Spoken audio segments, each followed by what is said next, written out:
नमस्कार, देख रहे हैं आप हरियाणा न्यूज। आपके साथ में हूं रेणु कैलाश।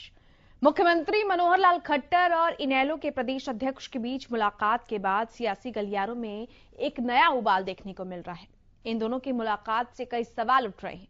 मुलाकात के क्या है सियासी मायने, इस पर करेंगे चर्चा, लेकिन उससे पहले देखिए एक रिपोर्ट।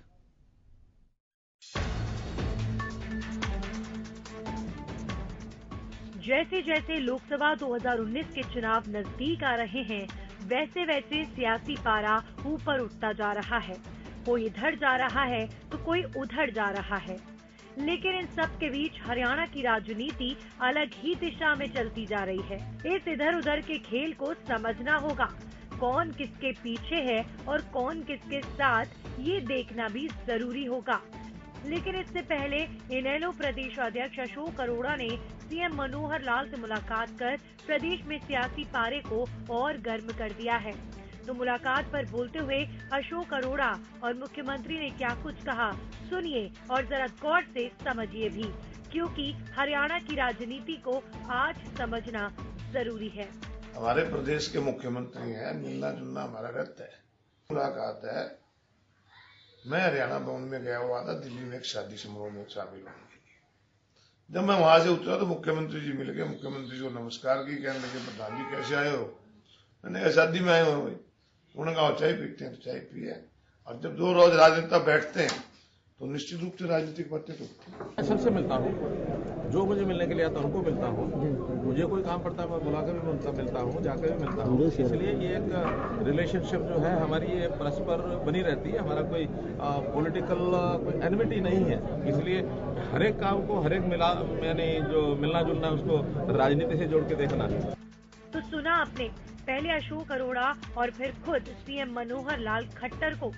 एक तरफ अशोक अरोड़ा ने सीएम से मुलाकात को महज एक इत्तेफाक बताया, तो दूसरी तरफ सीएम ने मुलाकात पर बोलते हुए कहा कि राजनीतिक पार्टियों में ऐसी मुलाकात होती रहती है। हर मुलाकात जरूरी नहीं सियासत से जोड़ी जाए। चलिए एक पल के लिए हम आप दोनों की बात मान भी लें, लेकिन इत्तेफाक से हुई मुलाकात चंद मिनटों की होती है, पर आप दोनों की #इत्तेफाक वाली मुलाकात तो कुछ ज्यादा ही देर चल पड़ी। और मुलाकात हुई तो साहब गुफ्तगू भी हुई होगी, और ऐसी वैसी गुफ्तगू नहीं, क्योंकि चुनावी साल का चुनावी महीना है और इस बीच इत्तेफाक से प्रदेश के मुखिया से मुलाकात हो गई है आपकी, तो राजनीति और सियासी चर्चा तो जरूर हुई होगी। अब हम आपको अशोक अरोड़ा का एक और बयान सुनवाते हैं, जिसकी आने वाले दिनों में राजनीतिक गलियारों में खूब चर्चा सुनाई देगी, क्योंकि अशोक अरोड़ा ने बात ही कुछ ऐसी कर दी। राजनीति में संभावनाओं से इनकार नहीं किया जा सकता। गठबंधन करना चौटाला साहब का काम है और बीजेपी के शीर्ष नेताओं का काम है। अशोक अरोड़ा की जो मुलाकात थी केवल और केवल एक शिष्टाचार के नाते। जी हाँ, सही सुना आपने। गठबंधन पर बोलते हुए जनाब ने कहा कि राजनीति में संभावनाओं से इनकार नहीं किया जा सकता, यानी खुले तौर पर इनकार भी नहीं करना और सबके सामने इजहार भी नहीं करना। बहरहाल सियासी मौसम में ऐसे उतार चढ़ाव देखने को मिलते रहेंगे, लेकिन दिलचस्प ये रहेगा कि क्या वाकई में अशोक अरोड़ा की सीएम से मुलाकात महज एक इत्तेफाक थी या इसके कुछ और ही मायने हैं। Bureau report, Haryana news.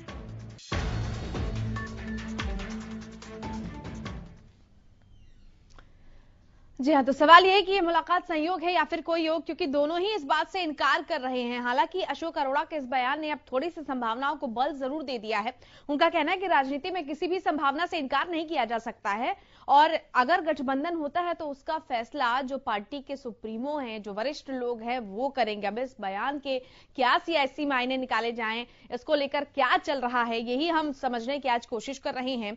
हालांकि मुख्यमंत्री साहब यही कह रहे हैं कि मुझसे बहुत लोग मिलने आते हैं, जो भी मुझसे मिलने आते हैं मैं मिलता हूं, लेकिन अक्सर ही ऐसा होता है कि बात सामने कुछ और पीछे कुछ और। जी हाँ, और लगता है कि इस पूरी मुलाकात के दौरान यही कुछ हो रहा है। अब इस मुलाकात से क्या योग बन पाएगा हरियाणा की राजनीति में, इनकार भले कर रहे हैं मुख्यमंत्री मनोहर लाल खट्टर, लेकिन लोकसभा चुनाव का अब मौसम चल रहा है और इस मौसम के दौरान ये मुलाकात, क्योंकि इससे पहले कभी इतनी नजदीकियां नहीं देखी गई। अगर मुलाकात थी तो इस मौसम में इस मुलाकात के मायने यकीनन बदल जाने हैं और यही मायने इस वक्त बदले हुए नजर आ रहे हैं।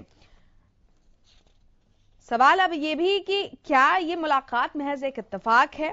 क्या गठबंधन की तरफ इनेलो और बीजेपी कदम बढ़ाने की सोच रही है, कोशिशें चल रही हैं, और क्या इससे नए सियासी समीकरण बनेंगे?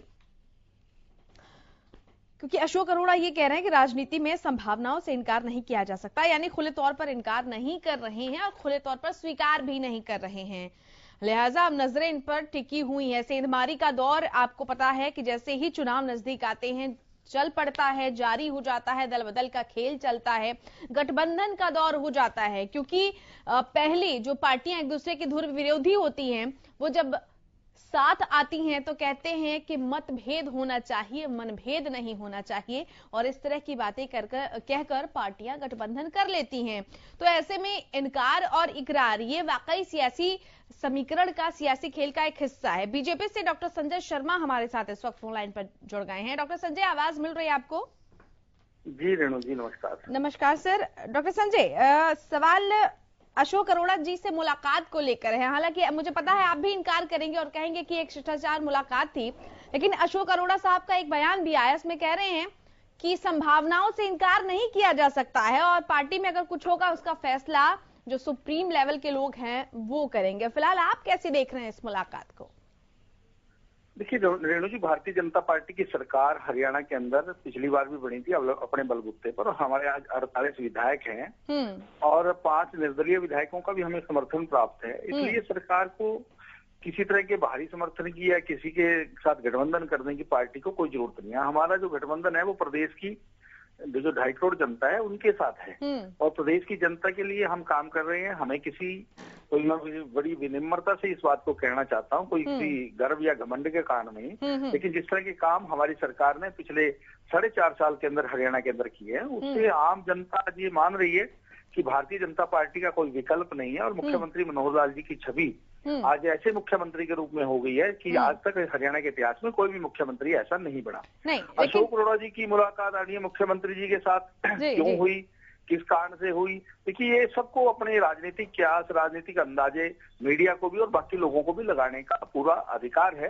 लेकिन इस तरह के लोग पार्टी के लोगों से मिलते रहते हैं, अपनी तरफ से वो कुछ बातें कह सकते हैं, हम किसी को कुछ कहने से नहीं रोक सकते, लेकिन वो तो केवल मात्र चाहे ओम प्रकाश चौटाला जी का पिछले दिनों बयान आया हो, चाहे अभी अशोक अरोड़ा ने जो बयान दिया है, क्योंकि उनकी पार्टी में जो बिखराव आ रहा है, उनकी पार्टी को लोग छोड़ छोड़ करके भाग रहे हैं। दो पूर्व विधायक इनेलो के अभी परसों ही भारतीय जनता पार्टी की सदस्यता उन्होंने ग्रहण की है, भारतीय जनता पार्टी में शामिल हुए, और भी बहुत से लोग भारतीय जनता पार्टी में शामिल हो रहे हैं जो इनेलो तो मैं यही जानने की कोशिश कर रही थी ना डॉक्टर संजय, मैं यही जानने की कोशिश कर रही थी कि जो बिखराव इनेलो में चल रहा है वो ठहराव क्या बीजेपी में आकर मिल जाएगा? नहीं, ठहराव किसको मिलेगा? जो लोगों को लगता है कि आज भारतीय जनता पार्टी एक ऐसी पार्टी है कि जो हर लोगों के लिए सर्वस्पर्शी है और एक समान विकास हरियाणा में करा रही है, ऐसी अगर पार्टी उसकी नीतियां किसी को पसंद आती हैं तो हम उनको कोई शामिल होने से रोक थोड़ी सकते हैं। अगर हमारी जी, मुलाकात सहयोग या कोई योग, ये हम इसलिए कह रहे हैं क्योंकि अभी पिछले दिनों मुलाकात हुई है मुख्यमंत्री मनोहर लाल खट्टर और इनेलो के प्रदेश अध्यक्ष अशोक अरोड़ा की, और उसके बाद अशोक अरोड़ा का ये बयान कि संभावनाओं से इनकार नहीं किया जा सकता। चर्चा हम इस पर लगातार कर रहे हैं। वरिष्ठ राजनीतिक विश्लेषक अशोक चौहान जी हमारे साथ स्टूडियो में जुड़ गए। बहुत स्वागत है सर आपका। आपने डॉक्टर संजय शर्मा की बात सुनी, इनकार वो भी कर रहे हैं, मुख्यमंत्री साहब भी इनकार कर रहे हैं। हालांकि अशोक अरोड़ा के बयान से थोड़ी थोड़ी कुछ चीजें ऐसा लग रहा है कि ऊपर आई हैं, अभी सतह पर आई हैं, पर सतही तौर पर नजर नहीं आ रही हैं। क्या कैसे देख रहे हैं आप? क्या आपको भी लग रहा है कि ये सिर्फ एक शिष्टाचार मुलाकात थी या वाकई कुछ योग बन रहा है? देखो, राजनीति है ये तो। शिष्टाचार क्या है, तो मिलते रहते हैं, वैसे तो अपना असेंबली का अपना सत्र भी होते हैं और वैसे भी होते हैं, प्रोग्राम्स वगैरह भी है, ये चलता रहता है, कोई बड़ी बात नहीं है। पर जैसे कि राजनीतिक माहौल है, चुनाव आयोग आज शायद अपना चुनाव की डेट डिक्लेयर कर दे, उसके बाद में आचार संहिता लग जाएगी, सब कुछ हो जाएगा। तो इसी बीच में इस तरह की जो मुलाकातें होती हैं, सियासती जो लोग आपस में मिलते हैं तो उनके मतलब तो निकाले ही जाते हैं। भाजपा और इनेलो का गठबंधन हो या ना हो वो बात अलग है, पर ये कोई नई बात नहीं है। भाजपा इनेलो के साथ पहले भी रही है, अपना गवर्नमेंट में भले ही भागीदारी नहीं कही है, वो तो सपोर्ट तो रही है और शासन में रहे हैं। ये पिछला ही इलेक्शन है जो भाजपा और इनेलो ने अलग अलग लड़ा है, बिल्कुल जी ना। तो अब ये जो है कि सियासी हालात भी चेंज हो रहे हैं। इनेलो का जो परिवार था वो दो फाड़ उसमें हुई हैं, दो पार्टियां बन गई हैं। तो उधर भाजपा है, भाजपा भले ही कहती है कि भाई बहुत अच्छी पोजीशन है, मानते हैं अच्छी पोजीशन है, कौन अपनी पोजीशन बुरी बताता है ना, बतानी भी नहीं चाहिए। रूलिंग पार्टी है और इसके बाद में काम भी अच्छा कर रही है, पब्लिक को पसंद आ रहा नहीं आ रहा, पोजीशन वाले तो हल्ला गुल्ला मचाते रहते हैं, कोई ऐसी बात नहीं है। अब ये अगर दोनों पार्टियां आपस में मिलकर कुछ करती हैं, गठबंधन करती हैं, तो इसका असर भी जो राजनीति पे तो पड़ना तय है, इसमें कोई दो राय नहीं है। अशोक अरोड़ा जी जो है अपना मिले हैं खट्टर जी से या दर्श जैसे भी बात सुनने में आ रही हैं, तो भले वो शिष्टाचार की भेंट हो, पर इसके मायने तो निकाले ही जाएंगे कि ये गठबंधन की तरफ शायद इशारा कर रहा है।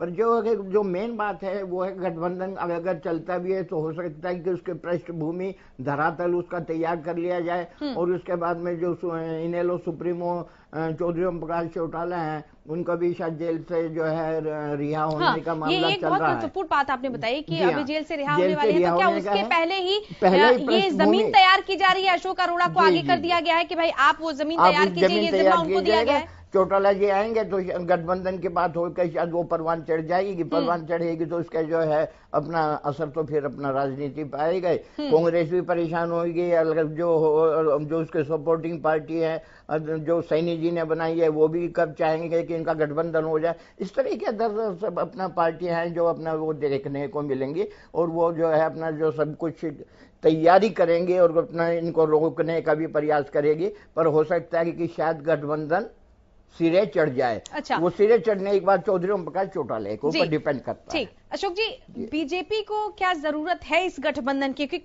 अभी डॉक्टर संजय शर्मा हमारे साथ जुड़े हुए थे तो वो कह रहे थे कि भाई हम पूरे गर्व के साथ कह रहे हैं, ये दम्भ के साथ नहीं कह रहे हैं, अहंकार के साथ नहीं कह रहे हैं, ये हम पूरे गर्व के साथ कह रहे हैं कि हमारा गठबंधन जनता के साथ है और हमने इतना काम किया है कि हमें किसी गठबंधन की जरूरत नहीं है। बीजेपी को वाकई क्या इसकी जरूरत नहीं है? इनेलो को ज्यादा है या फिर अभी उन बातों को ढकने की कोशिश हो रही है? क्योंकि आप ये कह रहे हैं, आपने भी उस तरफ इशारा किया कि भले अपनी पोजीशन को स्ट्रांग मान रही हो लेकिन ये सत्ता है और जनता है, ये लोकतंत्र है, कुछ भी हो सकता है। बिल्कुल, आपका कहना बिल्कुल सही है। प्रजातंत्र है, जनतंत्र है। जनतंत्र में प्रजा कब किसको ऊपर बैठा दे, कब किसको नीचे गिरा दे, कोई कुछ नहीं कहा जा सकता।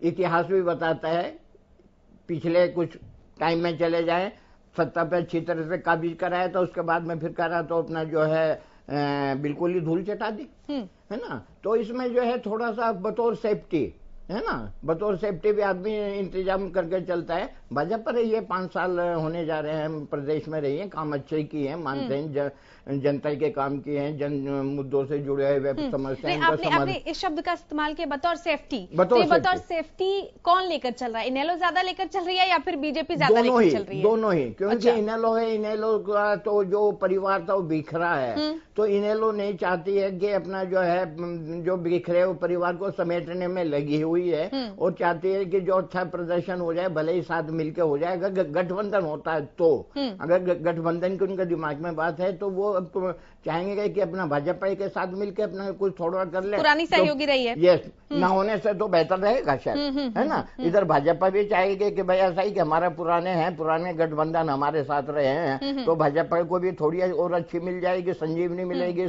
और उसके बाद में अच्छा प्रदर्शन कर पाएगी। इन सब का जो नुकसान किसको होगा? कांग्रेस को होगा। कांग्रेस कब चाहेगी कि गठबंधन हो जाए, वो बीच में रोड़े अटकाए कुछ है। वैसे अभी तक यही है कि दोनों ही पार्टियां कहती आ रही हैं, भाजपा भी कह रही है, उधर इनेलो भी कह रही है कि हमारा किसी से कोई गठबंधन नहीं है, गठबंधन नहीं होने जा रहा है। कि भाजपा ने तो डिक्लेयर कर दिया, जब संजय जी बोल रहे थे डॉक्टर साहब कि भाई हमारा गठबंधन तो जो पब्लिक के साथ है, 2.5 करोड़ जो जनता है प्रदेश के उसके साथ है, बिल्कुल मानते हैं डॉक्टर साहब। पर ऐसा फिर भी बतौर सेफ्टी कहीं कुछ इंतजाम तो करना पड़ता है ना।